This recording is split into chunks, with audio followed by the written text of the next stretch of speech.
So in these verses in Mark 11, very interesting story. Jesus is super hungry. He's walking around. He sees a fig tree with these beautiful leaves. He's like, oh, great, I'm going to go get a fig. He walks over. It has no figs because it's out of season. He curses the tree, super angry, walks away. And when we were talking about prepping this sermon, they're like, Leslie, this is your passage. And I'm like, wow, guys, thanks for giving me the most confusing part of this whole entire passage. But to be honest, I've never felt more connected to Jesus. He was really hangry in that moment, and I get the same way. Love food.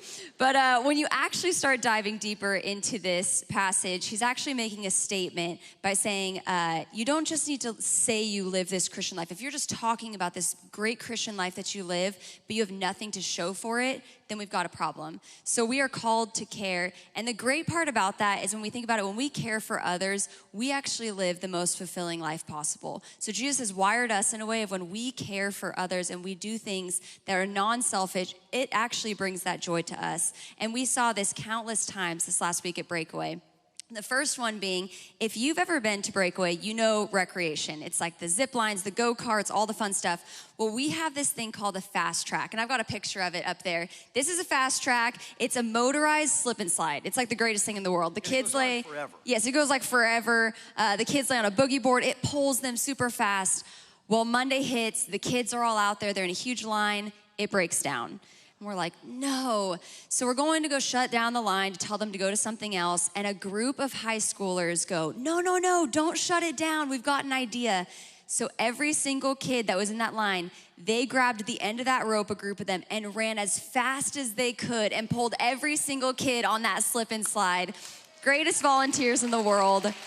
We love them. In like 1,000,000 degrees heat. Yes, and it's like 100 degrees outside. So they chose caring for those kids over anything else. And so it wasn't just the volunteers that did that. The kids did it too. So every year we do a thing called Dollars for a Difference, where we choose a compassion project and all the kids raise money for it. So this year we were talking with Compassion International, and they were like, we really need a new church, a new compassion site in Nicaragua. So we said, Breakaway's got this, we'll do it. And it's a competition. So it's boys versus girls. And you guys, I mean, they take it really seriously. Every day we give updates on who's in the lead. Half the group is crying. Half the group is celebrating.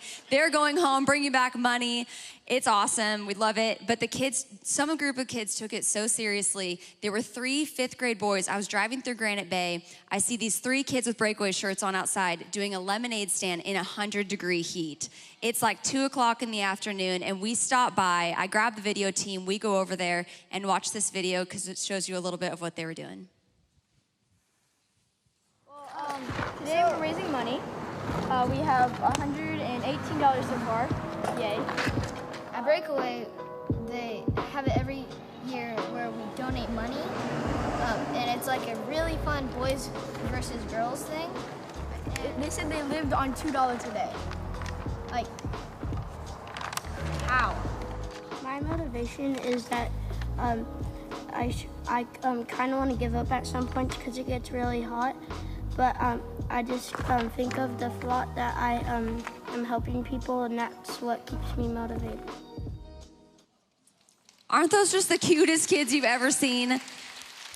These 5th-grade boys, I just loved what one of them said. We were like, okay, so it's hot out here. Why are you doing this? And he's like, man, when we get hot and tired and want to quit, I just remember that they live on $2 a day down there, and it keeps me out here selling this lemonade. And it was so cute. Every car that drove up, they told them what they were doing, and they cared about the community. They cared about people outside their community, and so it's spreading all the way to Breakaway. So that's a fruitful life, caring, all of that.